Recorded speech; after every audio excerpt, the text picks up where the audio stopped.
What is up, Slackers, and welcome to another episode of the Stuck in the Middle podcast. And this has been a crazy couple of weeks for me, your host, Jason Eck. And all I can say is that I wasn't able to get the video version of the podcast edited and up on the YouTube channel last week, but I still hope to get it up and out there because I think it's important that, I commit to these things and make them come to fruition. But between some travel for my wife and just a busy time period with work and all those kind of things, this might be a pretty short episode tonight, in part because the topic that I originally wanted to do, I couldn't find the information that I needed. So sometimes I'll just go and jump right into a topic with minimal or even sometimes no research, just going off of my own recollections, because I think that's important when, putting it into the context of just the original episode that I had, where I kind of delved into the midlife crisis, if you will, the nostalgia, the looking back on things, and trying to tap into these corners of my brain of experiences that I had. Now, obviously, when we remember things, they're slightly different than reality. And just a quick aside that has nothing to do with tonight's topic, but there was, I mentioned last week on the Women of Rock episode, that I recall seeing Letters to Cleo with the Mighty Mighty Boss Tones and Black Crane Jack at the Sting in New Britain. And Carlos was the one who went with me, so friend of the show and frequent co-host, if you will. He's like, well, didn't we see Letters to Cleo with Weezer? Now, I had a conversation with Justin, another collaborator on the show, about seeing Weezer. And he insisted that he'd never seen Weezer. And I clearly recall that I went to go see Weezer at this club with Justin. And obviously I went and saw that Boss Tones, what I thought Letters to Cleo, Black Train Jack show with Carlos. Now, Carlos texts me after the episode and he goes, didn't we see Letters to Cleo with Weezer? So this completely jumbled my memory. I'm like, wait a minute, I went to that Weezer show with Justin, didn't I? But I remember saying to Justin, don't you remember the opening act? The opening act was the Evil Twins. Evil Twins. So when Carlos responded, didn't we see Letters to Cleo? I'm like, no, the opening act was Evil Twins. So I listened to a couple of not quite conspiracy theory podcasts, right? But occasionally some paranormal, some occult stuff, which I would like to do on this podcast, particularly some of that 80s stuff that was happening in relation to the occult and the supernatural. However, there's a part of me is like, wow, was there some like time and space displacement and I was temporarily in another timeline or universe altogether where I'm the only one who remembers this band, the Evil Twins, opening up for Weezer? I mean, if anyone out there remembers a band called the Evil Twins, by all means, please message me, comment, whatever it is, please let me know that you have heard of this band and maybe haven't even seen them live, because my memory of them is vaguely, oh gosh, I just kind of remember them looking like, I guess, like the Cocteau Twins, except evil and more metallic. Yeah, I don't know. So that's just a little aside as far as memory goes and how our memories can be somewhat faulty, particularly in middle age. So I'm doing this kind of all by memory. I'm hoping to get the years right, like the timelines right, even some of the, so this is a musical episode once again, the artists, the songs, and even for this particular topic, the VJs. So I originally wanted to do Dial MTV. So Dial MTV was the first call-in show that MTV had, being able to vote for your favorite video, not of the week, daily. Like this was daily. 1-800-DIAL-MTV. Now, this ended up being revived under a different name and a different format in 98, which was TRL Live, and that was hosted by Carson Daly. So no disrespect to Carson Daly.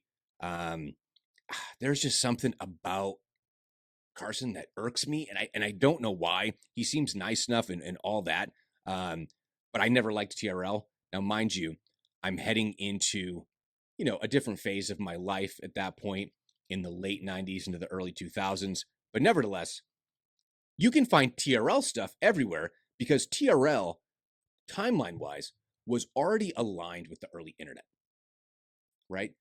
So the internet really became a phenomenon in the, mid 90s. And certainly by 98 and 2000, when that show was really popular, the internet was clearly a thing. And even things like MySpace, early Facebook, all those kind of things. So I couldn't find anything about the daily charts, the daily number ones of, MTV, Dial MTV. Now, this was, and I'm sure all of you can relate to this, or many of you can relate to this, that was after school event viewing, right? So I'm trying to remember the exact time slot. So again, I was doing some research and coming up with Bubkiss here, and it was really bumming me out because I was expecting there would be like a huge archive of all of it. If you come across this archive and it exists somewhere, please send me the link. I'd really like to see it. So Dial MTV, and this is from the Wikipedia page, the only place I could find anything, okay? So you can look it up yourself, but I'm just going to read it out here. So Dial MTV was a daily music promo video countdown on MTV as determined by viewers calling 1-800-DIAL-MTV.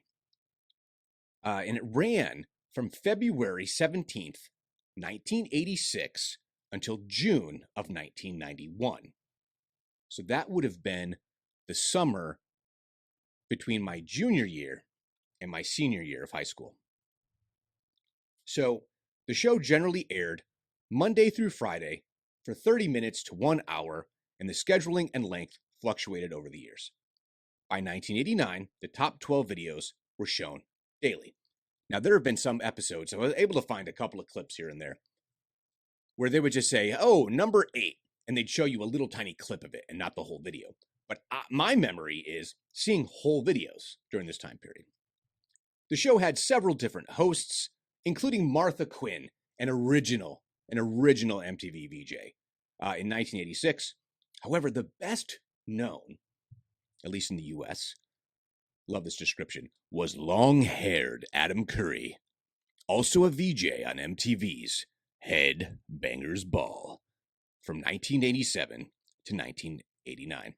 So for any of my European listeners, the show is hosted by Rebecca De Ruvo. I don't know who that is. Sounds great. So it says here, and this is where my memory is accurate, hard rock power ballads and even heavy metal songs often fared very well, even better than their concurrent performance on the Billboard Top 40 chart. That's interesting. Home Sweet Home by Motley Crue held the number 1 position for over 90 days in 1986, causing MTV to invoke the Crue rule, terminating a video's eligibility 30 days after its premiere.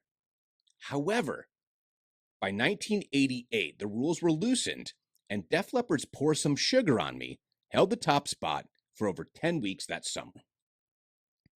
What's interesting is the program's request phone number, 1-800-DIAL-MTV, remained in use for years after the program's cancellation as part of future live MTV programming, including MTV's Most Wanted, its direct replacement in June 1991, which ran until 1996, and as I mentioned, Total Request Live. So that's the quick background on Dial MTV and what the concept was.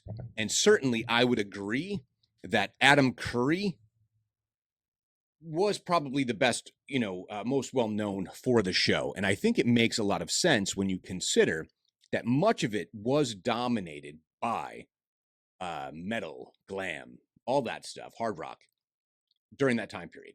So Adam being the VJ of Headbangers Ball and Dial MTV made perfect sense to me. So I'd mentioned before that we didn't have cable until I think it was 87, honestly. I try to remember in my head exactly what the timeline is. Again, faulty memory, middle age. But my dad had cable over at his place. So I would go over there on Wednesdays and every other weekend. So this was the opportunity for me to catch Dial MTV. Or, I would go over a friend's house or whatever it is. But for the most part, I wasn't having a regular opportunity to see it until we got cable. So to this day, a couple of my favorite bands, and I will admit, we sometimes hold on to the bands of our youth, but to me, good music is good music. I know that's subjective. However, this was my first opportunity seeing a couple of bands. So, a quick aside, it mentions how the performance on the charts would have been maybe lower performance than what was happening on MTV through the medium of the music video, which is really meant to be a promotional tool for the song themselves. So if you have a strong music video, in theory, you'll also have chart performance for the same single, because if it's being requested on MTV, it should be requested on radio stations, etc. However, this is in the era where record labels did have a tremendous sway over what was happening on the radio. So if they couldn't get a break for a band like, let's say, Poison, where maybe they weren't able to garner regular radio airplay, they could use the music video medium to then push the band. I think it's so interesting when I look at sales figures of the hair bands. So, that tour that was such a big deal in the summer of 2022, the Motley Crue Def Leppard tour. Def Leppard, far and away, sold more records than anyone that would have been affiliated with the genre other than Bon Jovi. I mean, they're both neck and neck as far as total units sold. But Motley, Poison, both on that tour, they didn't have necessarily the monster back-to-back big, huge records that a couple of the bands did. So I think for Motley, their top-selling album was Dr. Feelgood. I think that was 6 million copies. And I think maybe Open Up and Say Ah by Poison was like 3 or 4 million, units sold. Those aren't huge numbers, yet those bands at the time were seemingly ubiquitous. They were everywhere. They were all over MTV. So in many ways, MTV was running parallel to the radio stations, but sometimes creating artists of its own that weren't necessarily having that same radio impact. So I just mentioned Poison. The couple of bands that were brand new. So Motley Crue came out in 81, 82. They'd already been a radio presence for a number of years now. Same thing with your bands like Quiet Riot, one of the first, LA bands to really hit it huge. But that the guys that were just below them as far as in the pecking order of the LA scene, for example, a band like Dokken. Dokken had a couple of minor hits via MTV. In My Dreams, for example. I remember seeing that video and hearing them on the radio and not even necessarily associating them with that. Well, I was a kid. But nevertheless, Poison and Stryper. Now, you have completely different lifestyle choices from these two bands. However, they both came out of the Sunset Strip. they came out of that LA rock scene.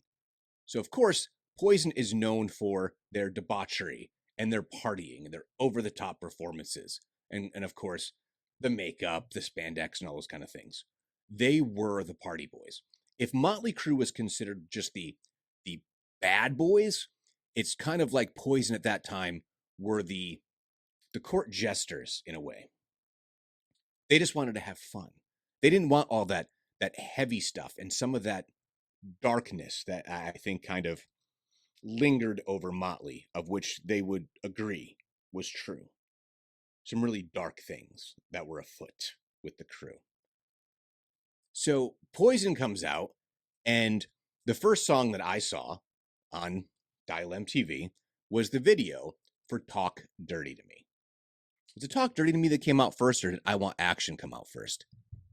Either way, you've just heard by those song titles, I Want Action and Talk Dirty to Me. They certainly had a particular topic in mind when they were writing their music. So I do want to see what single got released first off of their first record, which was Look What the Cat Dragged In. And, oh, wow. It just hit me as soon as I saw it. Their first song that they released as a single was Cry Tough. And I'm not sure what the record label's rationale was for releasing that first, but they could have killed this whole album and killed this whole band's career. I mean, it's not a bad song. I like Poison. Yeah, but that's a weird choice. It's a really weird choice for a first single. Okay, so the first video that I was exposed to, not their actual first single, was the one for Talk Dirty to Me. And it's mostly performance and just them having a blast on some soundstage somewhere, playing the music. And of course, there's Brett's line of, CC, pick up that guitar and talk to me, going into the guitar solo. It was just so cool. Like, they were cool. Now, mind you, they were all made up, right? And the whole thing is, you looked at the album cover, and are these men, are these women? If you grew up in the 70s, you were already exposed to artists like David Bowie, who I think was the poster boy for the androgyny of 70s rock and roll. To some extent, you also have Queen. Queen were glam rockers. So it wasn't a stretch for anyone in that time period to see these guys looking the way that they did and playing heavier guitar-based rock. It was perfect. It was perfect. So then there was Stryper. So the Yellow and Black Attack. They are, of course, all decked out in yellow and black. And on top of it all, they are a Christian hair metal band. A Christian hair metal band. So part of it is that, to hear them tell it, they became saved when they were younger and then started living it up, right? Living the whole Sunset Strip deal, right? Wine, women, and song, the whole thing. That was how they were living. And they determined somewhere along the line that they were going to change and that their focus was going to be on giving it up for Jesus, which is amazing, but talk about an uphill battle. However, they released a music video, again, on a soundstage, but a fairly big, ornate soundstage, and they released a song called Calling on You. Now, Calling on You, the way that they write their songs, for anyone who doesn't know, it sounds like a love song. Now, it is a love song, but it's not a love song between man and woman, which is how it is presented. It is a love song that is about a relationship with God. So it's very interesting to me that in the midst of everything that was going on in that music scene, that they were able to make a go of it, honestly. But I was hooked on both bands, like immediately. And I was thinking about all the things that came out around that time that were fueled by Dial MTV. So you had everything from bands like that, who by the way, Poison got radio airplay. Stryper really didn't. Like they were never on any mainstream radio that I ever heard. But you had bands that were coming out. So Guns N' Roses, Sweet Child of Mine was just owned Dial MTV for weeks and weeks. We already mentioned how Def Leppard and that whole Hysteria record. I mean, that in and of itself had like they released like 6, 7 singles. It's like basically it's an album full of hits. Excuse me. But then you have bands like Kix. Kix, I've come to realize in latter years, was such an exceptionally good band that got minor, probably MTV airplay, maybe some local rock stations, but their biggest exposure again was MTV. But then there were the crossover bands, and when I say crossover bands, meaning that they had the MTV exposure, but also had just dominance on radio. So a band like Whitesnake. So the first time I saw Whitesnake, so here's a band who's been around since, the 70s and having the great lineage that David Coverdale, has and had. The first video was Still Than Me, which couldn't have been more simplistic when you think about it. Just a performance video. It's just the guys. And I think the most they had is like a spotlight. There was like a stage area and a spotlight. That was it. It was just the band and the music. So that's the thing too. I had mentioned a couple of weeks ago on the Michael Jackson episode that music videos could, of course, be short films. They could be artistic. You think of your Sledgehammer by Peter Gabriel. Groundbreaking. Very visually striking. And, it deserved to win the #1 video of the year, whatever year that was. 88? I don't know. But a lot of the bands at that time were doing just performance. I think a majority of the Def Leppard ones are just live performance videos, or doing it on the soundstage. But then as they grow more sophisticated, you will start to see like the concept videos or kind of the mixture of some staged filmed, scenarios, giving you a little bit more back vignettes almost of the background of the story. But at that time, a lot of it was truly just the bands playing. But sometimes when you're talking about a genre of music that is so hyper focused on the image, and the image is what initially, you got to have the music, don't get me wrong, but the image is what sells it. And if people don't have the opportunity, so maybe they just hear a song on the radio and it doesn't necessarily strike them instantly, but then you see the music video and you go, think about Guns N' Roses. Their first music video was for Welcome to the Jungle. This is at the time when Axl was still teasing up his hair like all the hairband guys, right? So you have this guy who is clearly a redhead. He's got the spiked hair. He's skinny. He's kind of got some weird teeth, and he's stalking the stage with menace while doing a vaguely, Davy Jones from the Monkees kind of dance, right? Then the other guy over here, he has, I don't know, is that a top hat? The guy's wearing a top hat and shredding. And then you got the rhythm guitar player who looks like a pirate.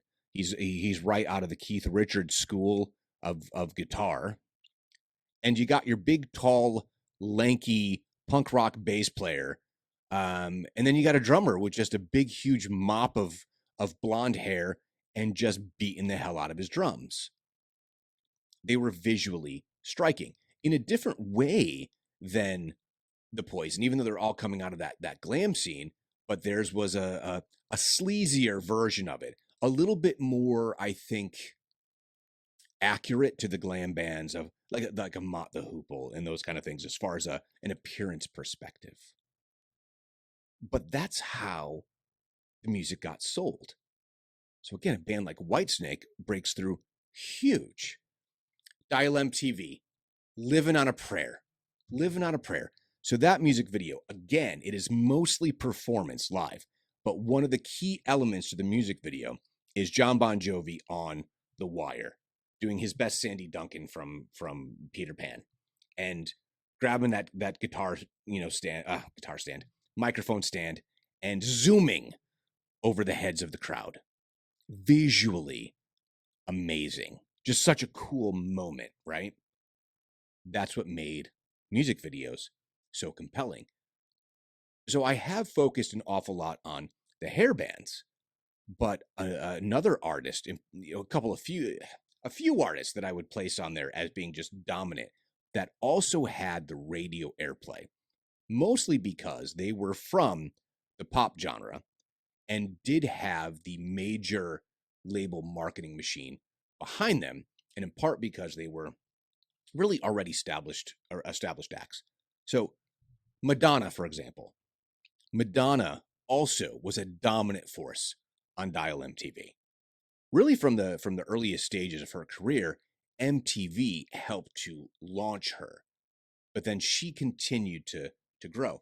Now, some of the music videos of that era, I read an article recently that said some of Madonna's music videos would at this point in time be considered, and I don't like the term, but like problematic, right? So she did some interesting music videos around this time where she was pushing boundaries, because that's always what Madonna did.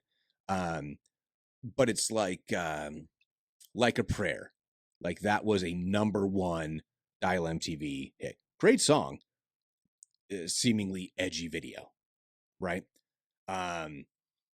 Open Your Heart. Open Your Heart was also considered risque, right?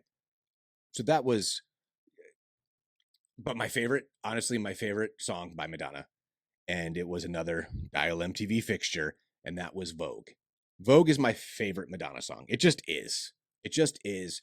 Fond memories of my job at Case Pharmacy in Meriden, and that song rules. George Michael. So George Michael was obviously already known for Wham, but now his solo career. So the Faith record, which I've mentioned before on here. Every video off of that was like instantly a hit. But again, he was starting to tell stories. So I think of the song Father Figure, right? That is a music video that's truly a short film that's accompanying the song, right? And visually stunning. I think it's filmed all in black and white. But, that's just one of the other artists that I think of as being so, I don't know. I just, I affiliate them in my head with that MTV generation. I hear their songs and I see the visuals. And I think that's why, as an art form and a medium, music videos are still important, but more for just an artistic integrity perspective, or with the advent of streaming services. I think YouTube is obviously the place where people go for music videos at this point in time, because MTV, I mean, you tell me, maybe I'm missing it, but I don't think MTV has any programming that's actually related to music videos. And if they do, is it late at night?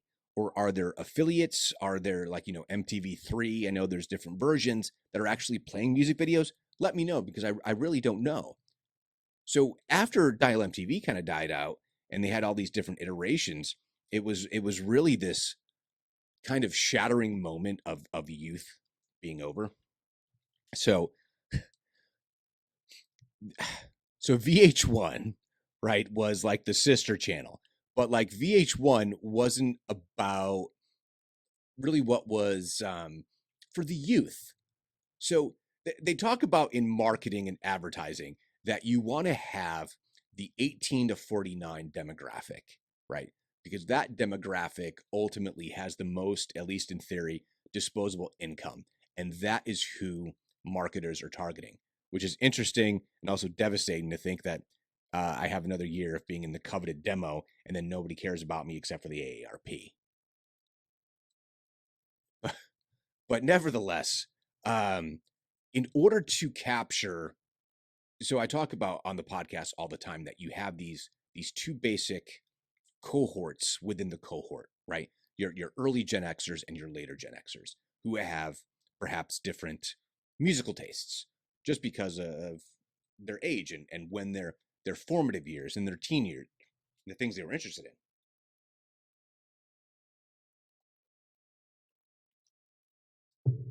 Sorry, just taking a sip of water here, doing my best not to cough because it's still lingering all these weeks later. So to hell with you, COVID. So that demographic, it got split, I think, at some point. So MTV was now going to retain the youthful audience, moving into the reality shows, or at this point now dominated by reality shows, right? And now you have your next era of hip hop becoming very, very popular, which means VH1 is going to be designed for the other range of the demographic. And oftentimes playing things that would be more on, adult contemporary or opportunities to incorporate in more country artists and those kind of things in a mainstream setting outside of like your CMTs, which is, country music television. So at some point in the 90s, late 90s, I guess, I found myself watching VH1 for music videos and VH1 for content. And I realized, oh my gosh, MTV is not for you anymore. You're old. And of course, this is like 25 years ago now, so much older now. But nevertheless, I think that the music video as a medium, as a platform, as a marketing tool, a promotional tool for music is still very, very important. Because if it wasn't for MTV, I didn't get quote unquote hip until a little bit later. And I mentioned that I think all of us have this. We learn about music from our friends, our family. The cool kid in the classroom goes, "Hey, listen to this cassette." And it's like a mixtape of like all kinds of underground punk rock stuff, right? That's how we find it. Sure, maybe you're flipping through the channels, on the radio at 3 a.m. and you stumble across something.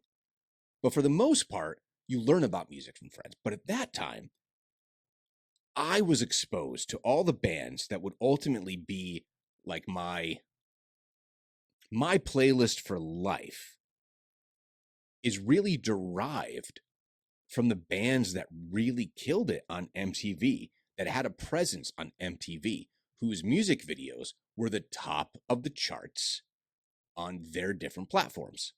So when I say platforms, yes, you have your Dial MTV, but then there was also like a weekly countdown, but you also had your Headbangers Balls and your 120 minutes and all these other subgenre of music shows, programming that was solely based upon those particular types of music.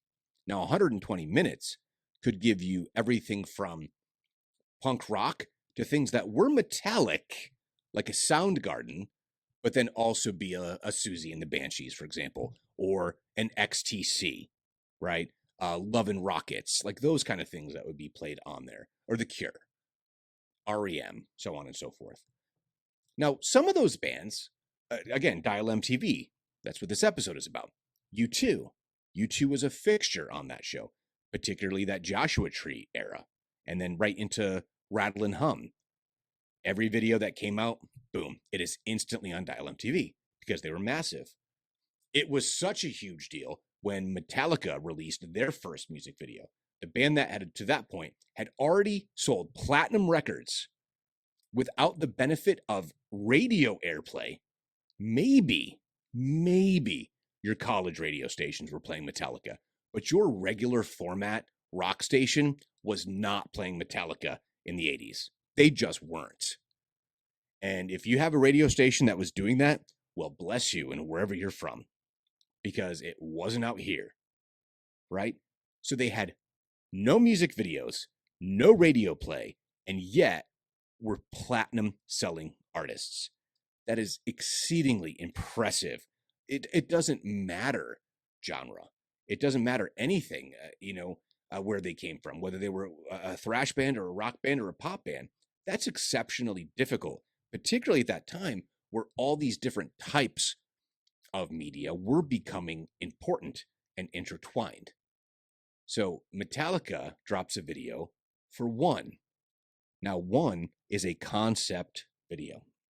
So it's I'm sure everyone's seen it, but it's intersplicing footage from a movie, Johnny Got His Gun and One, because it's a song about war, um, you know, double amputee, a comatose victim who is actually not in a coma, but has lost, thanks to a landmine, sight, hearing, speech, limbs, all of it.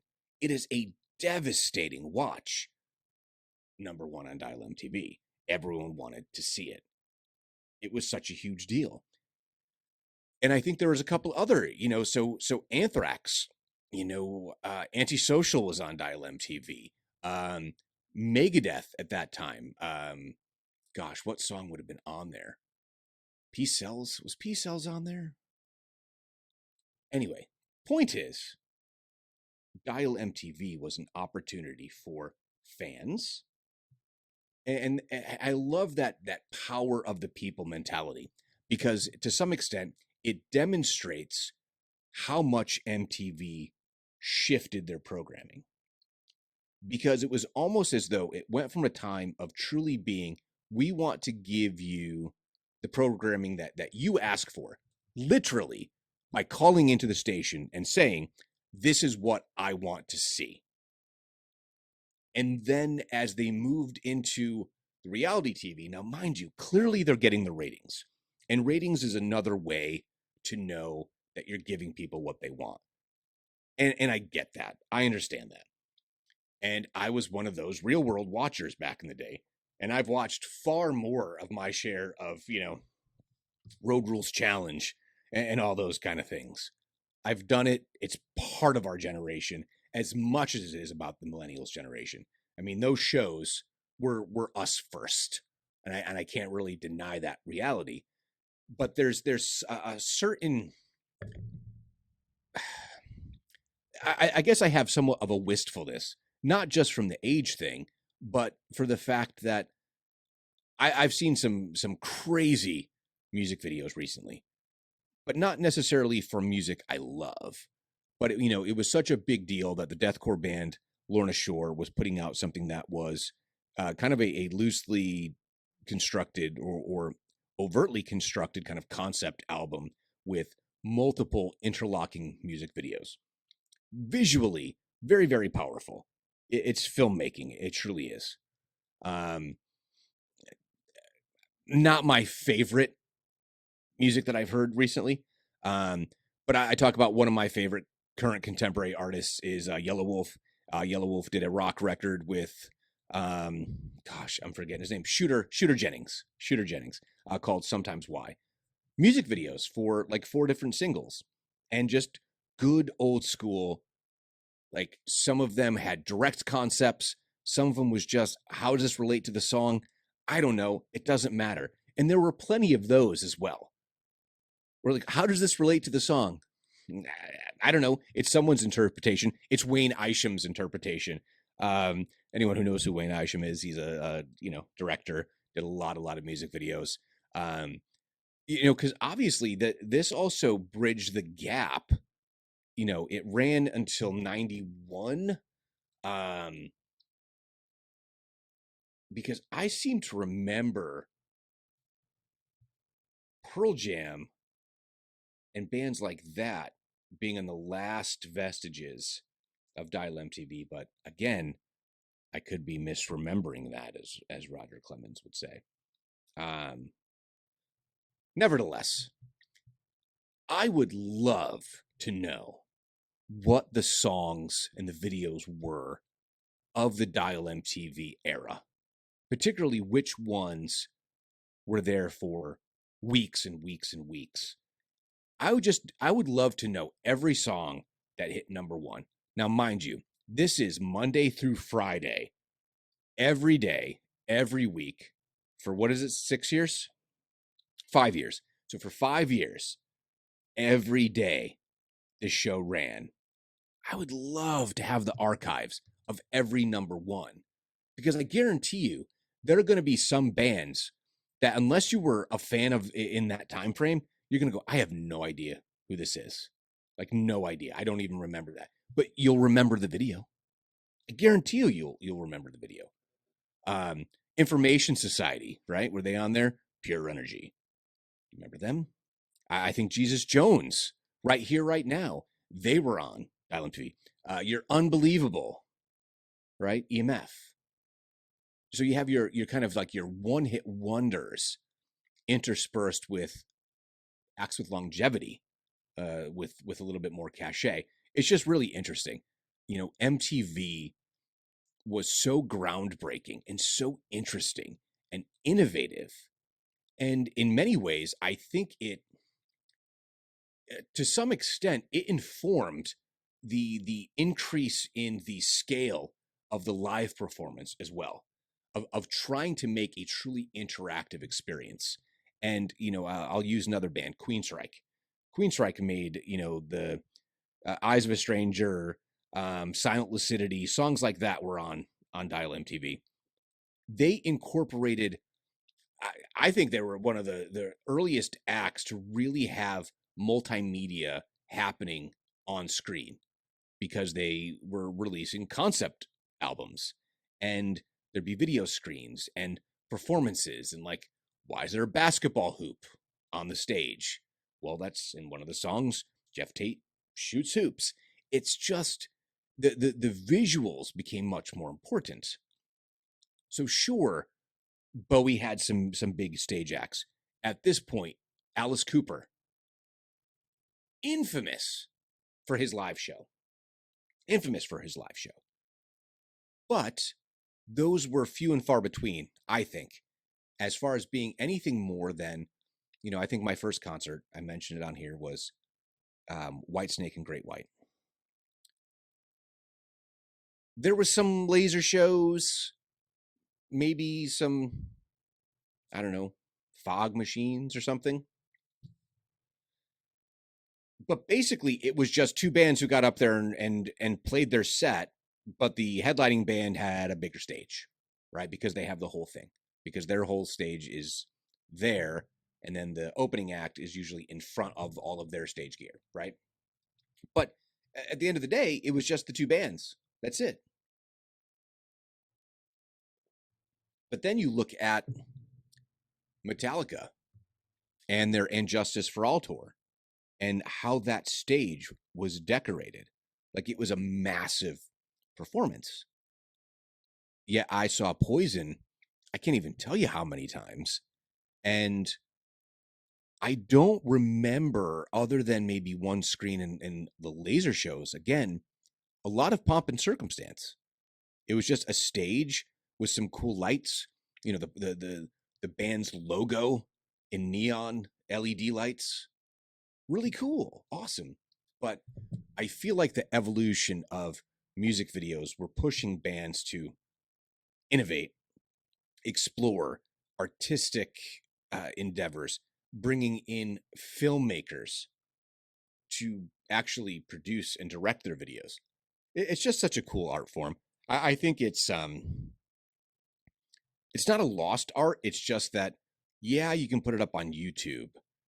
I guess no one's really watching cable TV anymore. I mean, I have it. I do watch some programming on there just because it's easy, I guess. And the way that they have all your bundles nowadays, it's like if you just get the internet service, it's more expensive than if you get the whole bundle. So it's like, well, great. Because the next thing you know, you're doing streaming and you have 6 different subscriptions in order to get everything, and you're paying the same as cable. It's just, you can't win. But nevertheless, please let me know.